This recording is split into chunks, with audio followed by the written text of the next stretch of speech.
Hey guys, Freddy here. Welcome back to another rules breakdown, and this time I'm going to be looking at Dungeons & Dragons 3.5 edition.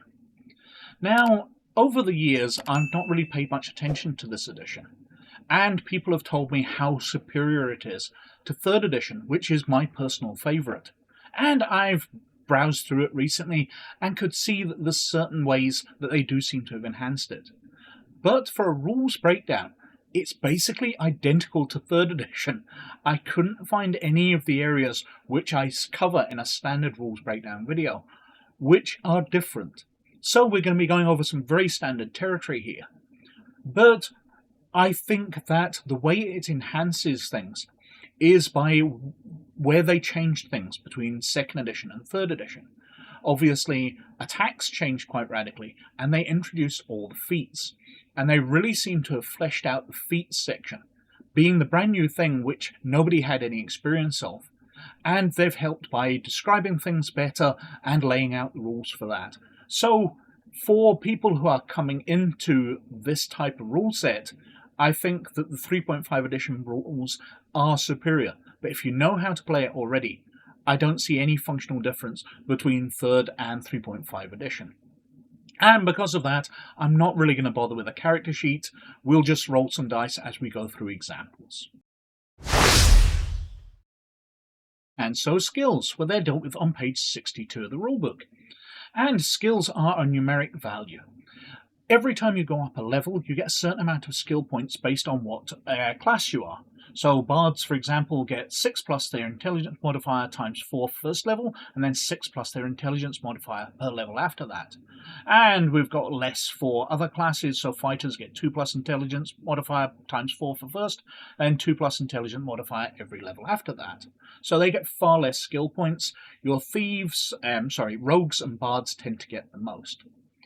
And you can allocate those out into certain skills based on what class you are. Bards and rogues get access to the most, barbarians get access to very, very few, druids, etc. Now, if you select a class skill that way, it costs you 1 point to increase it by 1 point. So if you're getting 5 points when you go up level, you can spend and increase 5 of those skills by 1 point. Or, if it's not one of those, so you're a barbarian and you want to increase a praise, which is not, it will cost 2 points. The other thing you've got to be aware of is that you can only increase skills to your level plus 3. So a first level character cannot have skills higher than 4. But for cross-class skills, so like the barbarian with a praise, it will only be 2 that they can have as a maximum of. And these all add to your attributes as well. So, somebody trying balance will be adding their dexterity. We have other ones, so spot adds to your wisdom. So you're getting your bonus off the attribute, you're getting whatever you've got in the skill, and you're rolling a d20 against a DC, which will tend to be, on average, 10 to 15. So, we'll throw a dice, we will say they're getting 2 points off their attribute, 4 points off their skill. We've rolled a 17, we've got 21. So we are succeeding in pretty difficult skill rolls. The other thing we've got to bear in mind if we go on a couple of pages is we've got taking 10. Now this is where if something doesn't matter but should be routine,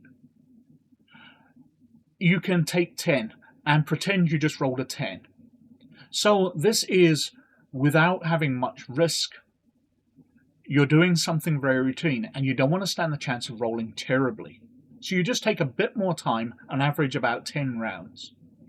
And you will automatically roll a 10, or be counted as rolling a 10, to succeed something of the skill plus attribute plus 10. So getting through very routine tasks. There's also taking 20. However, this means that you've succeeded, you've rolled a 20, but it's taken 20 times the time. But it's also assumed that you've rolled a 1 in there. So if it's like trying to detect a trap or disarm a trap, you will have set it off, you'll have rolled badly in that attempt. But if you are just trying to pick a log where it doesn't matter, you're spending ages, you can assume that you've rolled 20, you took 20 times the time, and you've eventually succeeded. And initiative. Well, it's just a dexterity roll. So you're rolling a d20 and you're adding your dexterity modifier. We'll say in this example is 2. So we shall roll a d20. We get a 17 again. That dice seems to be a bit loaded. We get +2, 19. So we go before anybody who gets an 18 or lower, after anybody who gets a 20 or higher.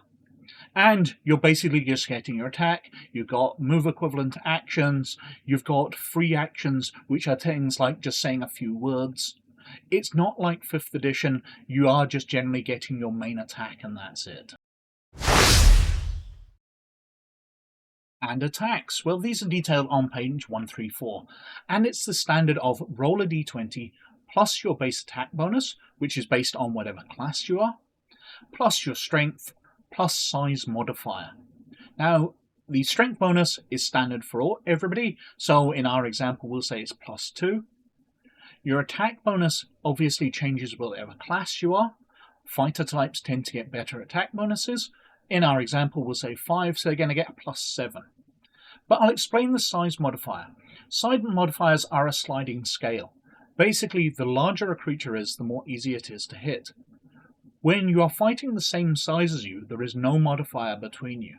But if you're attacking something which is huge, gargantuan, colossal even, you're getting a bonus to hit it because it's so big, it's really easy to hit. It can't agilely jump out of the way. Whereas something smaller than you can easily get out of the way. They're small and difficult to hit. So you get a penalty to attack those, whereas you get a bonus to attack larger things. And small things will get a bonus to hit you because you are massive compared to them. It's sliding scale here, size modifiers, and you can see the adjustments.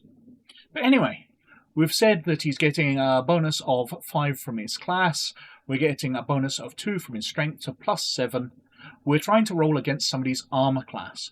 So an average armor class we will say is about 13, somebody with a standard dexterity and light armor.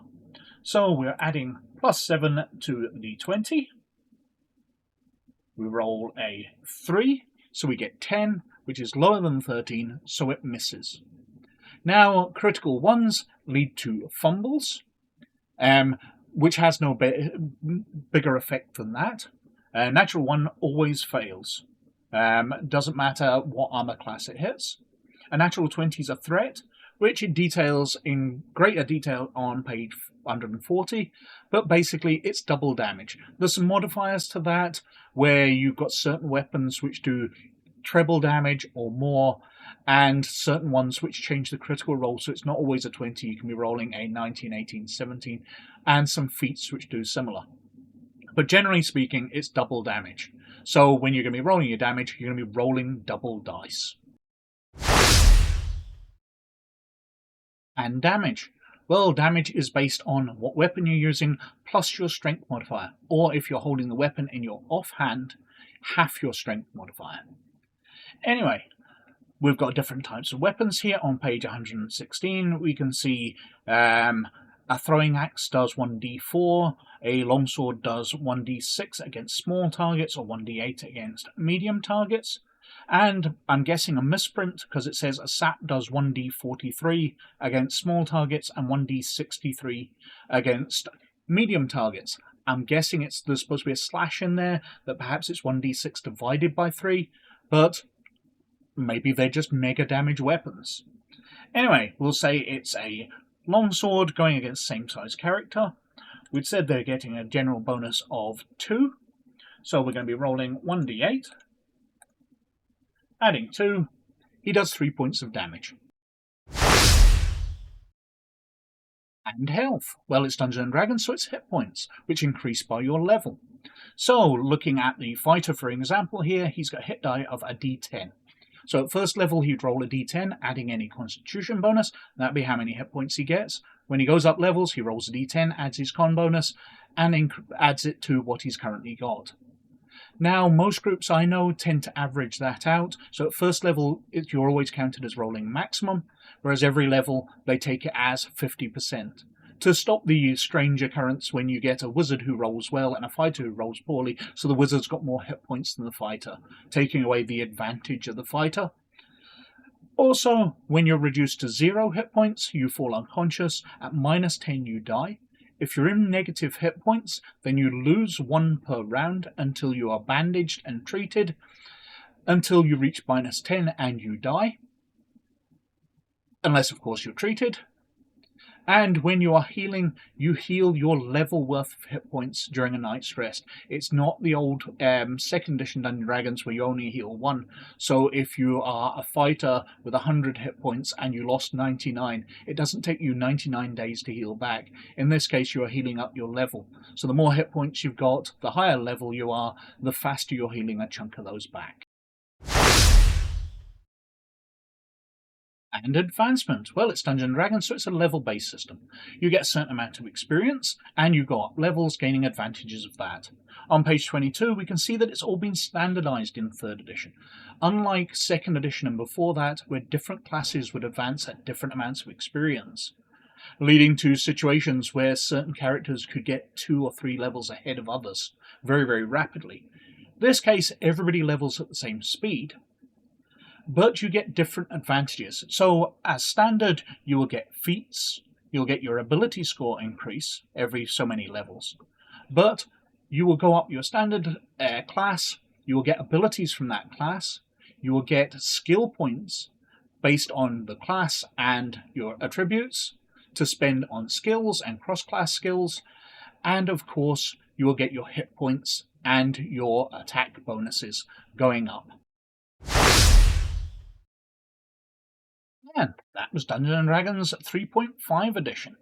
Now, as I said, the rules are pretty much exactly the same as 3rd edition, but there's a lot of clarification in there. So I can understand why people definitely prefer this edition, because it's a lot clearer and easier to work things out than 3rd edition, even though the rules seem to be exactly the same.